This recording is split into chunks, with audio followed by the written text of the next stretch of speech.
Now, Channel 11 News starts with breaking news. We're following several breaking stories involving President Trump. First, Mayor Bill Peduto says the city has not received any official word from the Secret Service about a potential visit from the president. Decision 2020 insiders say he is eager to get back on the campaign trail, and he may start with an event in Pittsburgh next week. The mayor says that is concerning and, quote, irresponsible because of the president's bout with COVID-19. According to a tweet from a White House correspondent with the New York Times, the Trump campaign was exploring the possibility of holding an event, not a rally, here possibly on Monday. As you know, the president was admitted to Walter Reed Medical Center for several days starting last Friday after testing positive for COVID last week. He returned to the White House on Monday. Mayor Peduto took to Twitter, expressed his concerns about the Trump's visit, saying in part, "I thought those who even were in the presence of COVID-19 are to quarantine for 14 days, end quote. As of today, it is 6 days since he tested positive. Allegheny County Executive Rich Fitzgerald shared the same sentiments, saying, "Thanks, but no thanks. After a spike this summer, we are doing very well on stopping the spread of COVID-19. The CDC recommends someone who has tested positive for COVID-19 can be around others after 24 hours with no fever and 10 days since symptoms first appeared. The president's medical team has said he started feeling sick last Thursday, making this Sunday the 10-day mark. This story is still developing. Look for any new information tonight at 5 on Channel 11 News. More breaking news relating to the president, a battle over the next debate. The nonpartisan commission in charge of debates announced this morning it would be held virtually because of President Trump's COVID-19. Moments later, the president said he would not do a virtual debate. This casts big doubts on whether there will even be a debate. As for Joe Biden, he said he is okay with going virtual. Our Samantha Manning has been following the breaking developments all morning and has more on both campaigns. President Trump's campaign says the president will hold a rally instead of taking part in what would have been the second presidential debate. Next week's debate was going to be a town meeting with the candidates in remote locations, 2 separate places. The commission announced that change just this morning. It was meant to protect the health and safety of those involved after President Trump tested positive for COVID-19 last week. But President Trump's campaign called the move, quote, pathetic. They say President Trump would have had multiple negative COVID-19 tests posted before the second debate. They argue there wasn't a need to go virtual. Joe Biden's campaign has said the Democratic nominee is willing to do a virtual debate. They say Biden is looking forward to speaking directly to the American people and comparing his plan with President Trump's plan. When asked about the president's comments, Biden says he's not sure yet what he'll do if the president does hold a rally instead of taking part in the debate. In Washington, Samantha Manning, Channel 11 News. New coronavirus cases have jumped back into triple digits. The Allegheny County Health Department just released an update and says it's learned of 127 new cases since yesterday. Out of about 1,500 tests, there was a lag in reporting. Those test results date back more than 2 weeks. Police are looking for 2 people they say shot a man outside the Monroeville Mall. This was a scary situation for families shopping inside yesterday. Police say Saheed Gale was shot in the chest near the entrance of Party City and JCPenney. They say he stumbled inside the mall where paramedics tried to save him, but he died at the hospital. We seen the guy that got shot. We seen him try to run away, and then he just hit the ground. Allegheny County Police say the man was shot during an argument. They say this was not random, and the 3 people involved knew each other. Breaking news now, 10th Street downtown is finally back open to traffic. You likely remember this crazy scene when a sinkhole swallowed a Port Authority bus at 10th and Penn last October. The barriers were removed about an hour ago. Originally, repairs were expected to take only 2 months, not a year. But the work took a lot longer because there was so much damage to the utilities that run under the road. No easy task at the end of the project. Crews added around 746 tons of stone backfill to the sinkhole, replaced 2,100 square feet of bricks, poured 395 tons of concrete, and logged more than 1,100 hours of work. Well, a bit cooler today, but with plenty of sun. Meteorologist Jessica Faith has more now in Severe Weather Center 11. Jess? Yeah, looking good this midday. Here's a live perspective outside in Pittsburgh. Some sun, some clouds. We've seen more sun than clouds so far today. Overall, pretty nice. 60 degrees right now is what we've warmed to. And coming out of the northwest, a wind of 10 miles per hour, so a little breezy out there, but not bad at all. Going into the afternoon, keeping temperatures on the cool side. You'll notice that it's cooler than yesterday. Temperatures in the low to mid 60s. We're warmer this weekend. We're also talking about upcoming rain chances. I'll have your latest hour by hour and the latest drought monitor. That's all coming up in just a little bit. Thanks, Jessica. Nursing home seeing an outbreak of COVID-19 cases, and it's the second Allegheny County-run facility to see a spike. According to the county website, the first positive cases at the Kane Community Living Center in Scott Township were reported late last month. Here are the latest number of cases right now. 5 residents have died of COVID-19. 130 residents and employees have tested positive. By Wednesday afternoon, a total of 102 residents were infected. The Scott Township facility is the second Allegheny County-run senior care facility to deal with an outbreak since March. The virus was first reported in the Glen Hazel facility March 25th when a worker tested positive. County reports show a total of 87 residents were infected and 19 died from the virus. The county reports no active cases at the Glen Hazel, Ross, or McKeesport facilities as of this week. The Norwood School District has closed 5 schools, and students will go to virtual learning after a coronavirus outbreak. The district learned about 5 new cases yesterday, and there were 2 cases last week. The infection rate now exceeds the state's recommended number for a 14-day period. As a precaution, the high school, middle school, intermediate school, and Hontown and Sunset Valley Elementary schools are closed for deep cleaning. We're learning more about how children are playing a role in the spread of coronavirus. Allegheny County leaders have been monitoring an outbreak that started with a teenager and has now spread to nearly 30 people. So we know children can spread the disease to their parents and their grandparents, their relatives, their caregivers, their teachers, and their coaches. And these individuals, of course, are adults, and we worry that they can develop the more serious illness than most children experience. Keep in mind, most children do not get severe cases. Since the start of the pandemic, just 14 kids in Allegheny County have been admitted to hospitals with COVID. That's compared to more than 1,200 adults who've had to be treated at hospitals since March. Thousands of counterfeit masks heading to an address in Allegheny County were confiscated by federal agents in Pittsburgh. We're told this is the single largest shipment of fake masks seized in the country. Officers around the Mid-Atlantic region have also seized fake test kits and medications. Ryan Houston spoke to a medical expert about the danger those items could have posed if they made it to their destinations.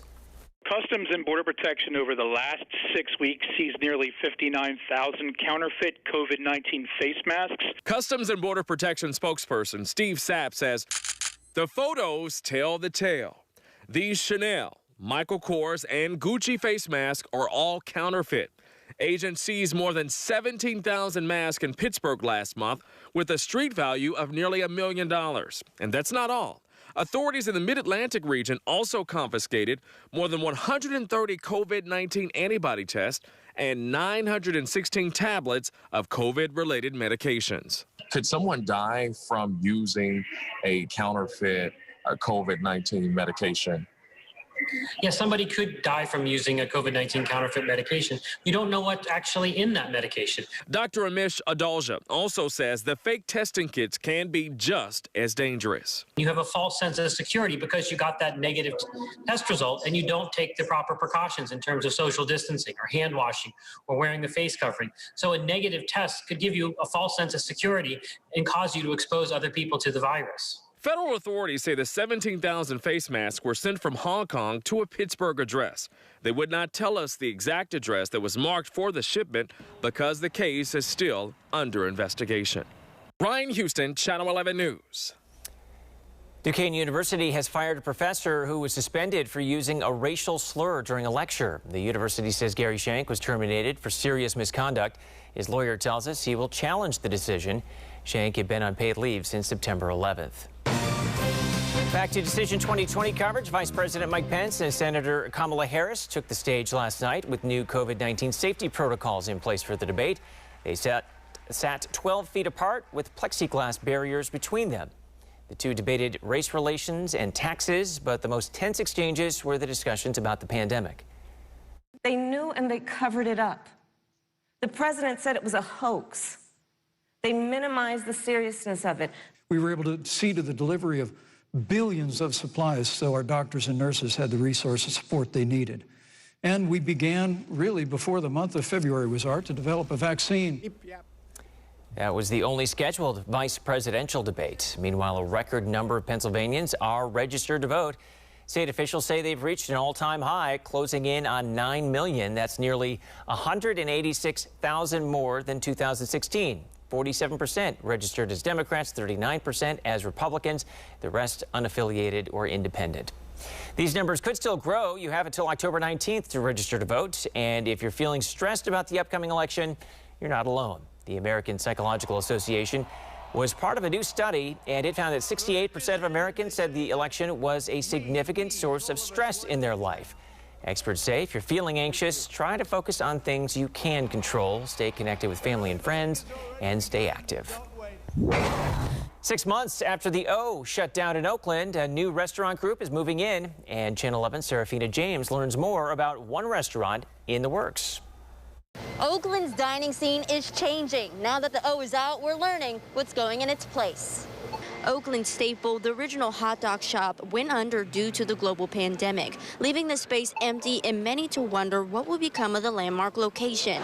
According to our partners at the Pittsburgh Business Times, 2 new restaurants will open inside the now hollowed out O. The first will be Viva Los Tacos. Mero Restaurant Group, which leased the space for the new eatery, also operates Stacked Burger and Beer and Chicken just a block away on Forbes. The group also subleased some of the space out to franchise Capriotti's Sandwich Shop.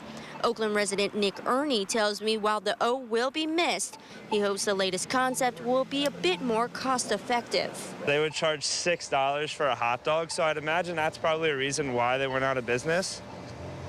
But at the same time, I mean, it was a staple in Oakland, so it's a shame they closed. According to Mero Restaurant Group's website, Viva Los Tacos is set to open in the spring of 2021. This evening, I spoke to the crowd who will most frequent this place, college students. They tell me how they feel about the new concept. I'll have that coming up. Reporting in Oakland, Serafina James, Channel 11 News. Police say this woman was hiding a big secret, thousands of stamp bags of heroin in her home. How investigators set her up. It's surprising that someone did that. The video showing the moment a firefighter's truck was stolen right outside the fire station. And we're dry and calm today. We will have more unsettled weather on the way thanks to Hurricane Delta. More details about Delta and our rain chances coming up. You're streaming WPXI Now, your source for original local shows, Steelers, Penguins, Pirates, and more. The hottest Pittsburgh sports topics with even hotter opinions. Halftime adjustments. Wednesday nights at 7:30 on WPXI Now.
Weeknights on MeTV. Watch The Flintstones at 6, Happy Days at 6:30, and MASH at 7. You can find MeTV on Comcast 190, 207, or 1169, and on these and other providers. Watch The Kelly Clarkson Show weekdays at 1 p.m. right here on Channel 11. And now I tell you what was going on. What goes through your mind is just moving in. I hope they don't come back.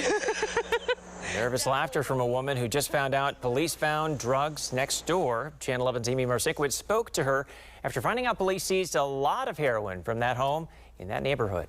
Harrison Avenue is a dead-end street in Butler Township with just 3 houses on it. State police were watching this last house and say when they moved in, they found a ton of drugs. Definitely don't need that. As Galaxy Losser was moving into her new home, she saw a couple of police cars at the house next door and didn't know what was going on. When we interviewed her, we told her what state police say happened, a big drug bust. That's what I thought, dead-end street, no traffic coming through, no crazy people. Troopers say they were making controlled drug buys from the woman who lived inside. When detectives arrested Tammy McAfee, they say they found 220 bricks of heroin, the equivalent of 11,000 stamp bags, methamphetamine pills, digital scales, packaging materials, and almost 14 grand in cash. It essentially was on our streets. It's in a neighborhood. It's a pretty unassuming neighborhood where it was found. So that's really what's scary. It's not always the place that you expect. And the epidemic that we're in, the drug epidemic, it's real. It's in our backyards. I reached out to the Butler County Drug Task Force to ask them just how much 11,000 stamp bags of heroin is worth. They told me roughly $60,000. In Butler Township, Butler County, Amy Marcinkiewicz, Channel 11 News. Police are looking for the thieves who stole a firefighter's truck right outside of a fire station. The crime was caught on camera, and you can see 5 people in hoodies approach the red pickup early yesterday in Brighton Heights. It belongs to a Pittsburgh firefighter who parked it next to a station. I think that's really bold of them to do. I walk this street like every day on my lunch hour, so it always seems calm. It's surprising that someone did that. Police tell us they did find the truck, but so far, no arrests. A local police department is honoring a fallen canine officer. Ross Police are selling memorial T-shirts to remember Canine Jimmy. Jimmy, the 4-year-old German Shepherd, died unexpectedly last month after emergency spleen surgery. Jimmy was called out more than 200 times to crime scenes over 3 years. The shirt maker has pledged to donate all proceeds to the Ross Township Canine Unit. And we'll have more details on how you can buy one. It's up now online at WPXI.com. It's never easy to open a new business, but now it's especially hard because of the pandemic. Still, it's not stopping 2 local first-time business owners from taking a leap. Channel 11's Jillian Hartman has their story.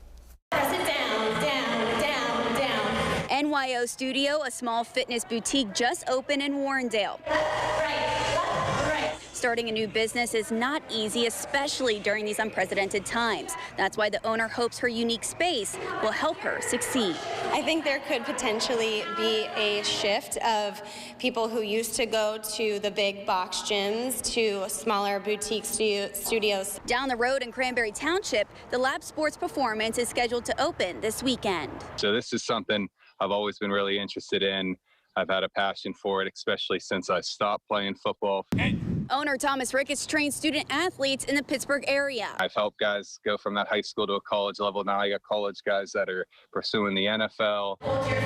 Both owners say they're committed to following COVID-19 safety measures. However, many are still uncomfortable working out at a gym. A new study done by the International Health Racquet and Sports Club Association found that gyms don't contribute to the spread of COVID-19. The Center for Disease Control recommends maintaining a 6 feet distance between people and washing hands frequently to prevent the spread. The Allegheny County Health Department says they see a number of cases from gyms every week, but no large outbreaks at this time. Jillian Hartman, Channel 11 News.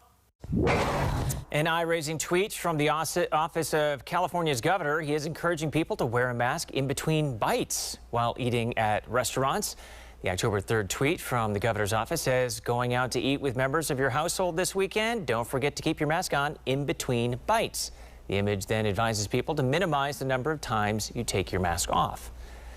There's a new way for business owners to show the steps they're taking to keep customers safe. Researchers at Rice University's Texas Policy Lab came up with an inspection program that could be run by local governments. It would grade businesses on a list of common COVID-19 safety measures and could be customized for different industries, from offices to restaurants.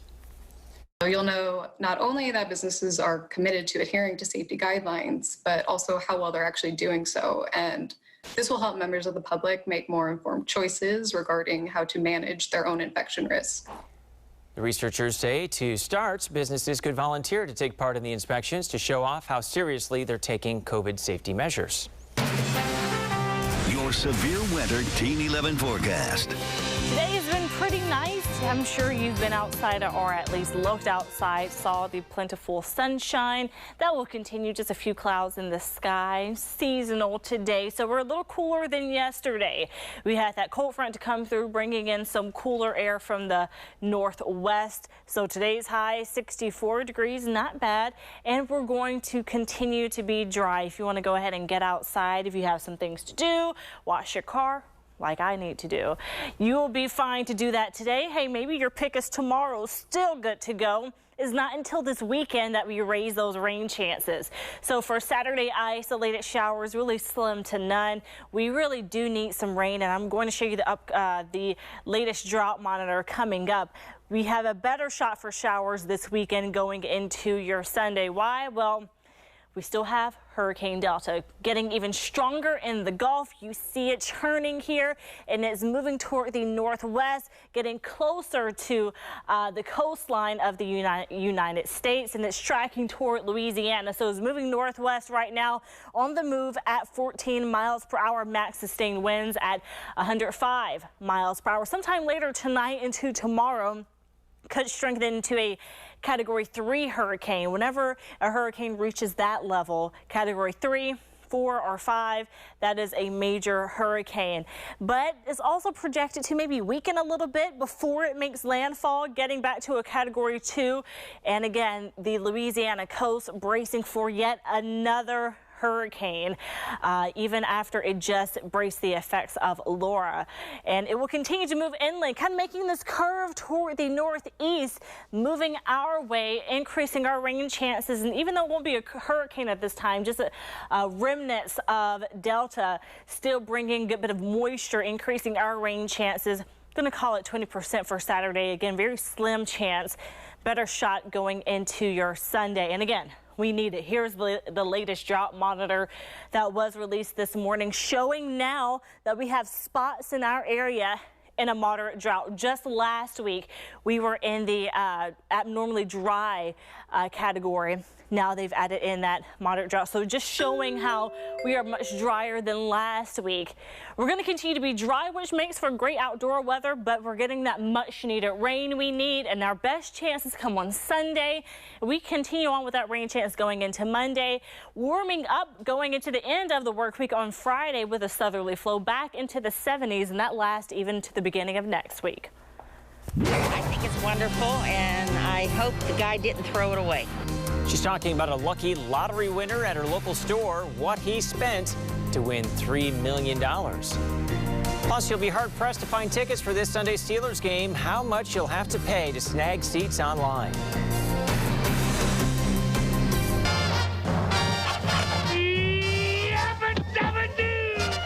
Hey! Attention, all personnel. We got to nip it! Golly! Green Acres, we are there! I know nothing! Nothing!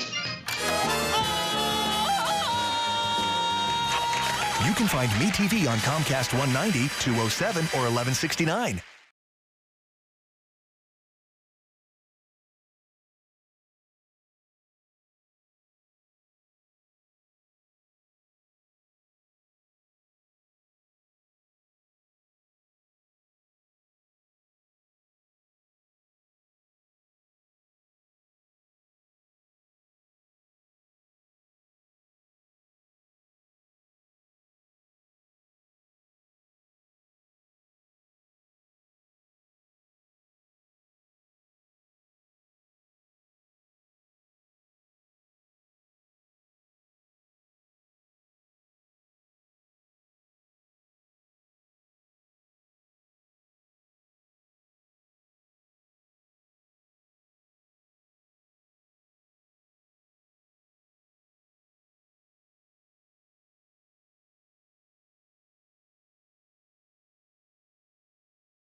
What's new? What's now and what's next every morning on Channel 11 Morning News. Incredible video here shows how close a great white shark got to a surfer. Look how it swims right up next to his feet while he's paddling and then scurries away. The drone operator who captured this video in Australia is being credited with saving the surfer from a possible attack. While he was filming, he warned the surfer through the drone speaker. That surfer was competing at the time. If you're hoping to see the Steelers take on the Eagles at Heinz Field this Sunday, you may be shelling out for some very expensive tickets. On the third-party seller Vivid Seats website, you have to buy 4 tickets together. You can't just buy 1 or 2, and the lowest price per ticket right now is more than $400. So you'd be spending at least $1,600 for the tickets alone. Keep in mind, these are not prices set by the Steelers. The team is giving seats, I should say, to season ticket holders who chose not to opt out based on a random lottery system. But those ticket holders are free to sell their seats for this game online. Someone in Allegheny County is $3 million richer. A 7-Eleven in Warrendale sold a winning Money Millionaire scratch-off ticket. The store owner says the man who won spent $30 to get his winning ticket. I've been buying lottery tickets for 40 years and I never won once. But I'm hopeful. Let's put it that way. Well, I've never won either. The store owner says the man who won already bought his ticket. The store will also get $10,000 in a bonus. Expect to find smaller turkeys at the grocery store for Thanksgiving. Fewer people will likely be around Thanksgiving tables, so less food will be needed. So grocery stores, distributors, and farmers are rethinking their long-standing Thanksgiving traditions and buying smaller birds. That's all for Channel 11 News at noon. Thanks for watching. Have a great day. What's up, Pittsburgh? It's me, Kelly Clarkson. Join me every weekday at 1 p.m. right here on Channel 11 for The Kelly Clarkson Show.